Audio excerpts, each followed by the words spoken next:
Esta canción se llama Seven Nation Army y es del grupo White Stripes. El pegadizo ritmo de la batería y la fácilmente reconocible melodía propiciaron que la composición del grupo estadounidense se convirtiera en una base para la música electrónica, ganando cada vez más popularidad. Con el paso de los años, el tema se ha convertido en un himno internacional que suena en estadios de fútbol, en la NBA, en MotoGP, en la Fórmula 1, en boxeo o en recopilaciones de desfiles militares en YouTube. Si algo es indudable es que la canción mola, pero White Stripes no es la banda de rock al uso, su estilo es más simple de lo que parece. Sus dos únicos componentes eran el matrimonio White y sus únicos instrumentos una batería y una guitarra. Siendo una garage band y dedicándose al rock alternativo, a veces hacían música que se podría catalogar dentro del género folk, como esta.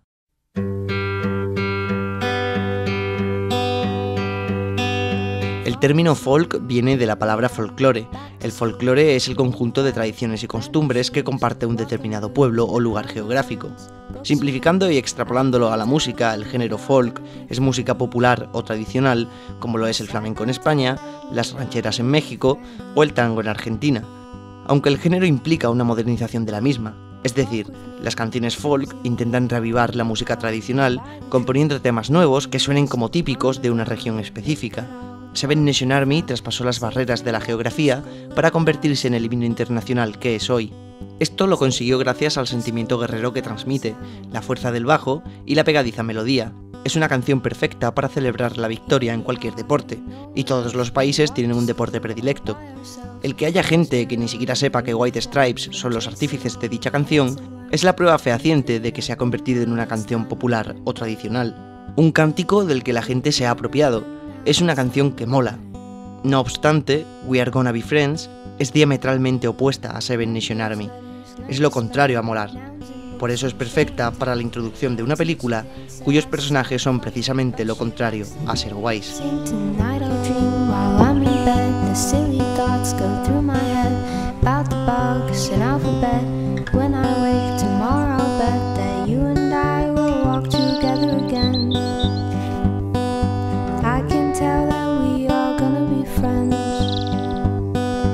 I can tell that we are gonna be friends. Napoleon Dynamite es una película sobre personajes que son perdedores, reniegan de las convenciones sociales porque simplemente no las entienden, y lo mismo parece ocurrir con el guión de esta cinta, que no tiene una trama clara.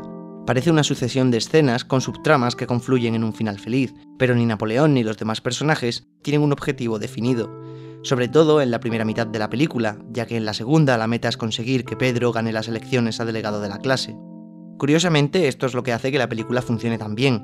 Lo importante en ella, lo verdaderamente primario, es su subtexto. Así que la pregunta no sería ¿de qué va Napoleon Dynamite?, sino ¿de qué habla Napoleon Dynamite?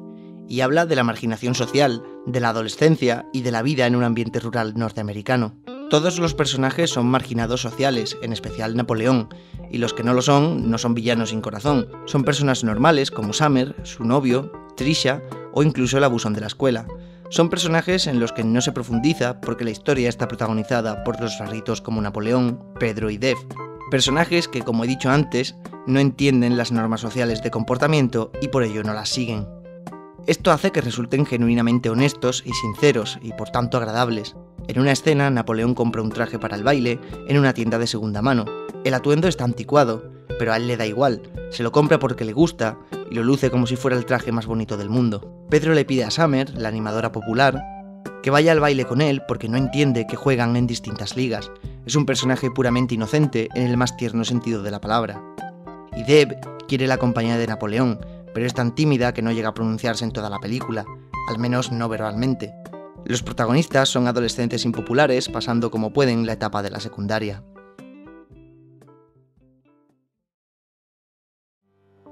La marginación social y la vida escolar son dos temas con los que fácilmente se puede empatizar. Todo el mundo ha pasado por el instituto y todo el mundo se ha sentido fuera de lugar en algún entorno. Sin embargo, la ambientación de Napoleon Dynamite es muy específica, el medio oeste americano, las zonas rurales de Estados Unidos, que para más Inri no es lo más turístico del país, ni lo más glamuroso, ni lo que más se ve en el cine, por lo que no debería apelar a cualquier persona, no ya solo del extranjero, sino de cualquier otra parte del país. Y curiosamente lo hace. Jared Hess y su mujer Jerusha Escribieron el guión pensando en situaciones reales que habían vivido y en personas que habían conocido. Todo el elenco se crió en estas zonas rurales e incluso parte de ellos eran los vecinos en la vida real del matrimonio Hess. Si bien es cierto que el Medio Oeste es una zona poco conocida, la tranquilidad de los entornos rurales es algo universal y que a todo el mundo le gusta. Además, lo que atrapa al espectador es la naturalidad de los personajes, típica de lugares apacibles y simples como este. Si los personajes no tienen ninguna maldad, el entorno en el que viven y del que son producto tampoco. Es agradable de ver. Eso es lo que se pretende transmitir con los créditos iniciales, que están hechos a mano, con objetos cotidianos como juguetes, carnets, material escolar o comida. Es como una obra de artesanía típica de los ambientes rurales. De hecho, las manualidades como los llaveros y pulseras de cuentas que hace Deb son un elemento recurrente. La canción folk de White Stripes casa a la perfección porque habla de la vuelta al colegio y de la amistad, y es muy apacible y simple, solo utiliza una voz dulce y una guitarra acústica. Al igual que la música folk es tradicional, y esto hace que se universalice como ocurrió con Seven Nation Army, toda la película está plagada de situaciones que son cotidianas a pesar de las rarezas de sus protagonistas o del entorno tan específico en el que toma lugar la historia. Hace hincapié en este tipo de situaciones que son universales, como el pedirle salir a una chica, llamar a casa fingiendo que estás enfermo para que te recojan del colegio, dibujar en clase, lidiar con tus hermanos, etc. El que se centre tanto en los pequeños detalles de la vida es lo que la convierte en una película que cualquiera puede disfrutar e incluso sentirse identificado. Tiene un aire muy casero, por así decirlo. Identificarse con personajes de los que a priori puedes pensar que tienen algún tipo de discapacidad mental es difícil, más si son tan extravagantes, pero Napoleon Dynamite logra hacer que sea fácil. El primer plano de la película nos muestra a Napoleón de frente y de cuerpo entero, haciéndonos ver su honestidad y también su simpleza. No tiene nada que ocultar. Lo vemos en el autobús que lo lleva al colegio, pero sus compañeros son niños pequeños, algo no cuadra. Más tarde lo vemos expresándose en clase como puede, y también vemos que su hermano es igual de raro. Napoleon, don't be jealous that I've been chatting online with babes all day. El espectador piensa que Napoleón debe ser un chico especial, y entonces ocurre esto. You guys are retarded. Este momento es mágico. Es el momento en el que el espectador se lleva una bofetada por pensar en Napoleón con condescendencia.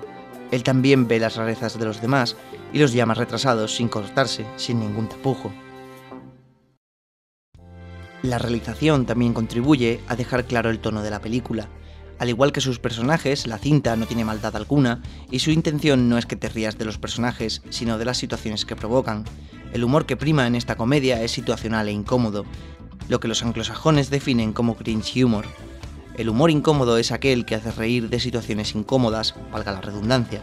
Por norma general, el protagonista es un egotista que rompe con las reglas sociales, provocando así que los otros personajes o la audiencia sientan vergüenza ajena. Esto puede verse, por ejemplo, en Borat, en la secuencia de la cena con la clase alta.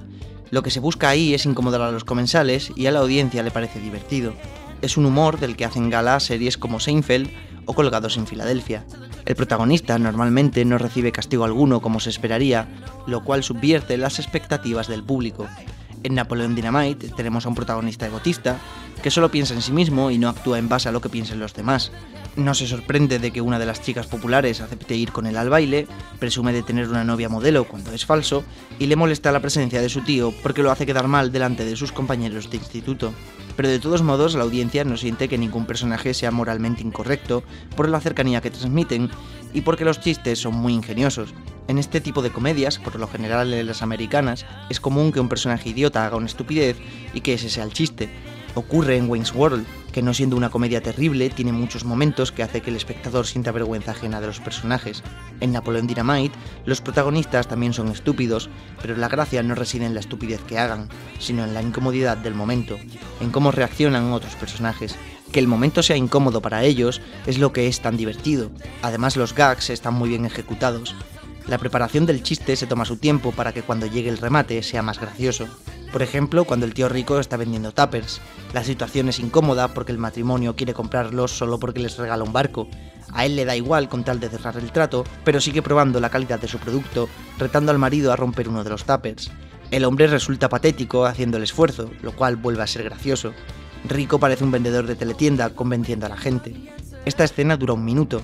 Justo después vemos a su sobrino Kip probando también la resistencia del recipiente para convencer a una potencial clienta. Esta escena dura la mitad, unos 30 segundos. Resulta tan gracioso porque se construye en la escena anterior y remata aquí en menos tiempo, además de porque el plano es muy estático, el movimiento muy lento y, contrario a todo esto, la explosión del tupper es muy violenta. Kip se va acto seguido sin mediar palabra con el cliente, ya sabe que ha perdido la venta.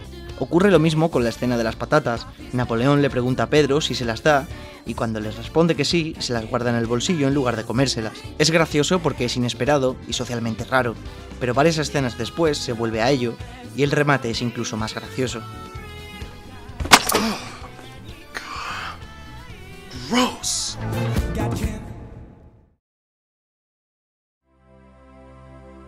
La fotografía se compone de colores pasteles, tonalidades suaves, como la ambientación, agradables a la vista. Se combinan colores opuestos para crear una atmósfera preciosista como el rosa y el verde, o el azul y el marrón. Esta es mayormente una decisión estética que hace que la cinta sea bonita, algo a lo que también ayuda su banda sonora, pero la elección de estos colores tiene también, aunque en menor medida, un sentido narrativo. Los colores pasteles tienen una relación directa con la infancia, ya que son los más apropiados para las habitaciones de los niños, guarderías, etc., al no ser tonalidades fuertes que agiten a los pequeños, lo cual acentúa aún más el tema de la inocencia de los personajes. Todos son inmaduros, incluso los más mayores como Kip, Rico o la abuela, pero en los personajes principales es comprensible, son adolescentes y están en esa etapa de transición entre la infancia y la adultez. Napoleon Dynamite busca la belleza en lo feo, haciendo que una historia protagonizada por un inadaptado con gafas que respira por la boca tenga lugar en un ambiente tan apacible y estéticamente bonito, además de por los colores, por la composición de los planos, que tiende a tener una simetría axial que hace que sean equilibrados, lo que transmite una sensación de perfección, al igual que los detalles como este, en el que los actores están ordenados del más alto al más bajo. Es una perfección visual del estilo de Wes Anderson y que casa perfectamente con el ambiente rural apacible, sosegado y perfecto en apariencia, estilo que posteriormente influiría en otras películas que se desarrollaban en ambientes similares, como Pequeña Miss Sunshine y Juno. Pero no olvidemos que la película va sobre la marginación social, algo que es obvio desde que vemos a Napoleón en el autobús, rodeado de niños más pequeños, o en la escena del baile. Todas las parejas bailan al ritmo de la música, menos los tres personajes principales que solo observan, al igual que observan la vida sin saber muy bien cómo encajan en ella. En un par de ocasiones, Napoleón juega al tetherball, un juego estadounidense que consiste en golpear un balón atado a un poste hasta enrollarlo en él. La gracia de esto es que hacen falta dos jugadores que compitan para golpear el balón en la dirección opuesta, pero Napoleón juega solo, y no es porque no intente buscar compañía. Hey, Summer. You wanna play me?